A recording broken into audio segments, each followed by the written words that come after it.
voudrais moi aussi d'abord adresser mes remerciements à chacun d'entre vous ici présents. Merci au public d'abord, à tous les participants d'être venus nombreux aujourd'hui, étudiants, collègues et professionnels dont beaucoup sont nos partenaires quasiment au quotidien à l'Université d'Orléans. Nous sommes très heureux de vous accueillir. Et merci bien sûr tout particulièrement aux différents intervenants qui ont accepté aujourd'hui de relever le défi d'une question, l'analyse croisée, comparée des obligations pesant sur l'agent public et sur le salarié, question qui ne relève pas forcément de l'évidence, voire repose sur quelques prémices paradoxales. Et c'est ce que je voudrais souligner ici dans un propos liminaire en forme de préambule de la journée. Quelques mots simplement pour dire d'une part, finalement, pourquoi cette journée aurait très légitimement pu ne pas avoir lieu, mais aussi d'autre part, pour tout de même tenter d'en expliquer la tenue. Alors si nous eussions pu être ailleurs aujourd'hui, c'est parce que, comme chacun le sait, on ne compare que ce qui est comparable. Et de ce point de vue, il y a dans le champ des obligations professionnelles en droit de la fonction publique et en droit du travail des différences telles qu'elles pourraient tuer dans l'œuf l'idée même d'une comparaison. Il y en a deux au moins assez évidentes. Le service public d'un côté, le contrat de travail de l'autre, qui font d'une part que finalement la place même des obligations est différente dans les deux droits, et d'autre part que la source de ces obligations est différente, si bien que la notion même d'obligation ne recouvre pas forcément exactement la même chose dans les deux cas. Alors d'abord, première chose, la place des obligations n'est pas exactement la même. D'une certaine façon, la simple lecture des manuels qui sont consacrés à chacune des disciplines l'illustre assez bien. Tout manuel de droit de la fonction publique digne de ce nom contient son chapitre consacré aux obligations de l'agent public. A l'inverse, aucun manuel de droit du travail, du moins à ma connaissance, j'espère ne pas me tromper, ne propose une telle présentation ordonnée des obligations professionnelles du salarié. Et plus encore d'ailleurs, l'entrée obligation dans ces manuels, à de rares exceptions près, renvoie quasi exclusivement aux obligations pesant sur l'employeur. Alors bien sûr, ça s'explique, et pour l'expliquer, il faut peut-être en revenir ici à ce qu'est le cœur de chacun de ces deux droits. D'un côté, le droit de la fonction publique, structuré autour du service public, est en quelque sorte un droit, si j'ose dire, intrinsèquement de devoirs qui sont positivement et de longue date identifiés, ceux précisément qui découlent de la charge du service public. Au fond, en grossissant à peine le trait, on pourrait presque dire que la subordination de l'agent public dans la relation de travail et les obligations qui en découlent ne se discute pas, au sens où cette subordination retranscrit la primauté de l'intérêt public sur l'intérêt privé, présupposé indiscutable, qui justifie la soumission de l'agent public aux obligations que cet intérêt public dessine. A l'inverse, de l'autre côté, le droit du travail a toujours eu et a toujours sans doute pour première raison d'être l'encadrement d'une subordination juridique problématique, d'un montage paradoxal, pour citer Alain Supiot, où, je le cite, le contrat de travail institue une hiérarchie entre égaux, hiérarchie qui ne trouve pas, comme pour le fonctionnaire ou pour l'agent public contractuel d'ailleurs, une justification dans la prévalence de l'intérêt public sur l'intérêt privé. De sorte que la raison d'être du droit du travail est d'abord de redonner aux salariés la qualité de sujet de droit dans l'entreprise, spécifiquement en encadrant le pouvoir de l'employeur à la disposition duquel le salarié s'est mis. Sachant de surcroît que cette soumission du salarié au pouvoir de l'employeur implique une large indétermination a priori des obligations professionnelles concrètes qui pèsent sur lui pendant l'exécution du contrat. Alors il est certain aussi que ce paradigme du droit du travail, centré sur la prise en compte de l'individu salarié, s'est renforcé au début des années 80 avec les lois Auroux et avec la protection des droits de l'homme au travail, ce que Robert Badinter présentait d'ailleurs dans son rapport de 2016 en convoquant sur ce point l'unanimité du comité, ce qu'il présentait comme le cœur du droit du travail français. Bref,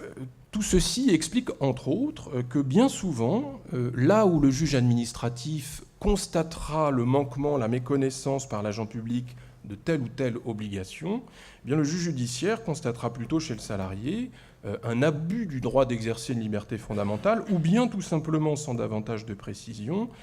une violation de ses obligations professionnelles rendant impossible le maintien dans l'entreprise, pour reprendre une formule quasiment consacrée. Ce qui ne veut pas dire, bien sûr, que le salarié n'est soumis à aucune obligation positivement identifiée. Mais, et c'est là une deuxième différence majeure qui rend la comparaison à bien des égards scabreuse, ces obligations du salarié trouvent spécifiquement une origine contractuelle, à tout le moins en première analyse, une origine très spécifique, ce qui change beaucoup de choses, et notamment ici quant à la signification même des obligations dont on parle. D'abord, il est assez remarquable qu'en droit de la fonction publique, dans l'univers du droit de la fonction publique, on parle souvent assez indifféremment d'obligations ou de devoirs de l'agent public. Au plus, on proposera ici ou là entre les deux termes une possible marque distinctive entre les registres du droit et de la morale, mais globalement, il faut bien avouer que ni le juge ni la doctrine n'accordent vraiment d'effet concret à l'usage de l'un ou l'autre de ces termes. Or, bien que la notion de devoir du salarié ne soit pas du tout non plus étrangère à la jurisprudence de la Cour de cassation, l'enjeu de cette distinction sémantique me semble pour le coup loin d'être mince en droit du travail, tout simplement parce que ce droit, pour être devenu évidemment un droit des personnes, n'en reste pas moins toujours un droit des obligations au sens de l'article 1134 du Code civil. Dit autrement, là où les obligations de l'agent public sont l'expression d'un statut du travailleur public censé partager les valeurs du service public, celle du salarié procède d'abord de sa loyauté contractuelle, de l'exécution de bonne foi du contrat qu'il a signé. Exécution de la prestation de travail, obligation de réserve, obéissance à l'employeur, confidentialité, pour ne citer que celle-là, se présentent comme des obligations périphériques de celles, faut-il la qualifier de matricielle, de loyauté. Alors bien sûr, il y a aussi le règlement intérieur de l'entreprise, acte réglementaire unilatéral qui traduit le pouvoir de direction de l'employeur et qui est source d'obligations pour le salarié, de prescription ou d'interdiction de certains comportements. Et je n'évoque même pas ici les autres normes patronales assimilables. Mais il est acquis aujourd'hui, depuis que s'est définitivement imposée la théorie contractuelle du pouvoir de l'employeur, que ce pouvoir de direction, mis à part le cadre légal évidemment, trouve son fondement et sa limite dans le contrat individuel de travail.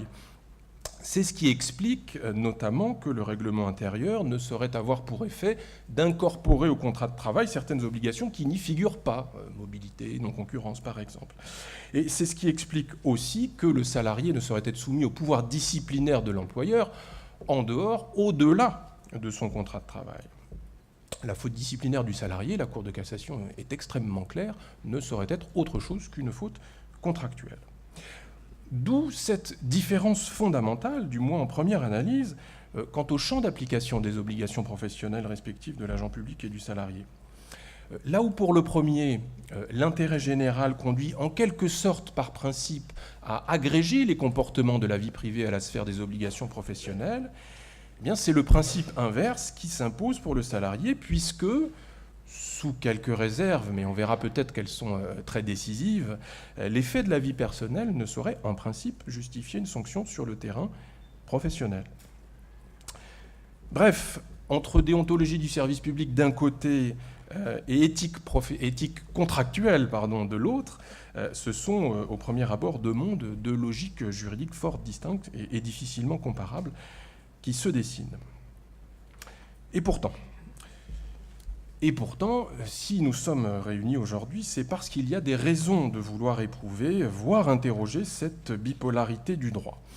Et parmi ces raisons, il y a sans doute, cela a été évoqué tout à l'heure, les questions que peuvent soulever, pour le dire très vite, les phénomènes d'hybridation liés en particulier à la privatisation des modes de gestion du service public,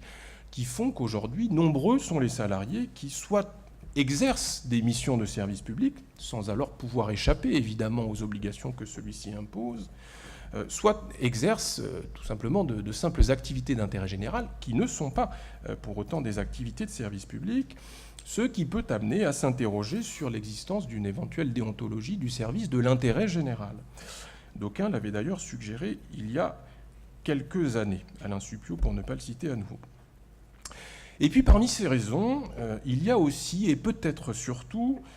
le fait que nous traversons depuis quelques années maintenant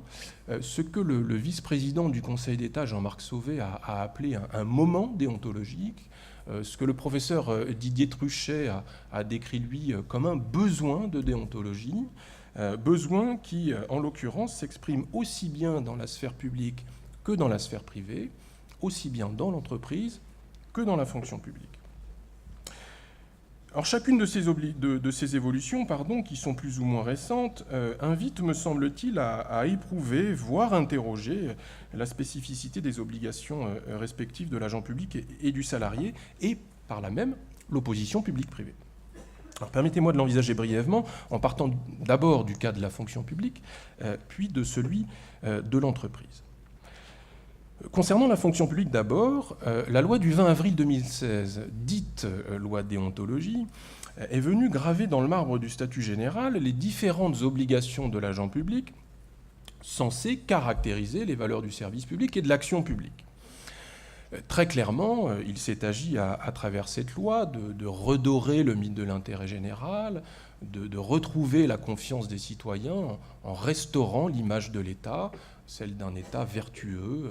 désintéressé, exemplaire. Et de ce point de vue d'ailleurs, la loi du 20 avril 2016 répond spécifiquement pour les agents publics à d'autres dispositifs qui visent dans le même esprit, notamment les élus.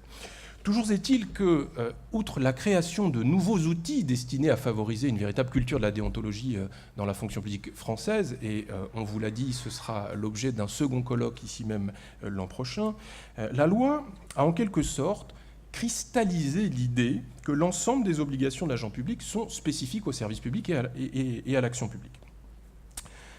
Or, c'est cette idée-là, a priori évidemment très peu discutable, que le discours politique de relégitimation de l'action publique invite à éprouver et qu'un regard vers le droit du travail permet d'éprouver. Pour la confirmer, a priori, mais aussi peut-être pour la réévaluer, au moins pour certaines obligations. Parce qu'une hypothèse ici est que parmi les obligations de l'agent public, il est possible que toutes ne soient pas propres au service public et à l'action publique, je dirais de manière égale. Certaines le sont peut-être plus que d'autres, et si tel était le cas, ce qui reste à prouver, la question serait alors de savoir si celles qui le seraient moins pourraient partager avec les obligations professionnelles du salarié quelques traits d'une logique comparable. Alors ça fait beaucoup de si, mais quoi qu'il en soit, il y a des obligations qu'on retrouve formulées de manière identique ou quasiment identique en droit de la fonction publique et en droit du travail, ce qui autorise la comparaison. Bien sûr, il faut être prudent. Il y a assurément des faux amis, on pense notamment à la loyauté que j'évoquais tout à l'heure. Et puis aussi, il y a des obligations qui ne sont pas partagées par les travailleurs publics et privés, au moins en apparence, de sorte que la comparaison n'est pas a priori possible. C'est par exemple le cas pour l'obligation de dignité propre à l'agent public, sauf à envisager évidemment l'hypothèse particulière de l'exercice sous un statut de salarié d'une profession dont la déontologie impose à ses membres de respecter cette obligation, profession d'avocat ou de médecin par exemple. Puis c'est aussi le cas, pense-t-on au premier abord, pour l'obligation de sécurité, apparemment propre aux salariés dans la loi, mais l'apparence est sans doute ici trompeuse. Et puis la question pourrait se poser de la même manière pour la prohibition des conflits d'intérêts. En tout cas, je dirais que le pari et l'objectif de la journée, notamment grâce à la comparaison interne, est double, au moins. D'une part, mieux saisir et peut-être mieux distinguer les obligations qui, au sein de chacun de ces deux droits, c'est très vrai en droit de la fonction publique, mais aussi, me semble-t-il, à certains égards en droit du travail, des obligations qui se chevauchent, s'entremêlent, se révèlent assez fuyantes. Et puis d'autre part, deuxième objectif, apprécier les dynamiques possibles entre ces deux droits pour mieux en saisir les éventuelles convergences ou, au contraire, les inéluctables et définitives divergences. Si je devais prendre ici un seul exemple, et je ne m'attarderai évidemment pas dessus pour ne pas renier sur ce qui pourrait être dit, bien mieux dit d'ailleurs tout à l'heure, ce serait peut-être celui de la neutralité. Neutralité puisque, chose inattendu, même si sur le fond le juge pouvait déjà l'admettre, la loi autorise désormais l'employeur, alors évidemment avec toutes les réserves qu'imposent les exigences du principe de proportionnalité, mais toujours est-il que la loi autorise désormais l'employeur à définir des politiques de neutralité dans l'entreprise. Ça ne laisse pas d'interroger, d'autant qu'en réalité la question ne se limite pas à la restriction à la liberté religieuse. Mais en tout cas, d'un côté, peu de points communs entre cette neutralité-là, semble-t-il justifiée par la liberté d'entreprendre, et la neutralité du service public. Mais d'un autre côté, il me semble intéressant de confronter les raisonnements qui justifient dans les deux cas d'exiger ou d'écarter cette neutralité du travailleur. Et je pense notamment à tout ce qui se joue autour des discriminations indirectes en droit du travail, et par exemple au fait que la neutralité d'un salarié ne saurait être évidemment exigée du client. Or, cette question-là, évidemment, elle ne se pose pas aujourd'hui, en tout cas pour l'agent public, a priori d'ailleurs pour de très bonnes raisons, mais elle invite tout de même, me semble-t-il, peut-être à ne jamais cesser d'interroger la place de l'usager du service public dans la configuration de l'obligation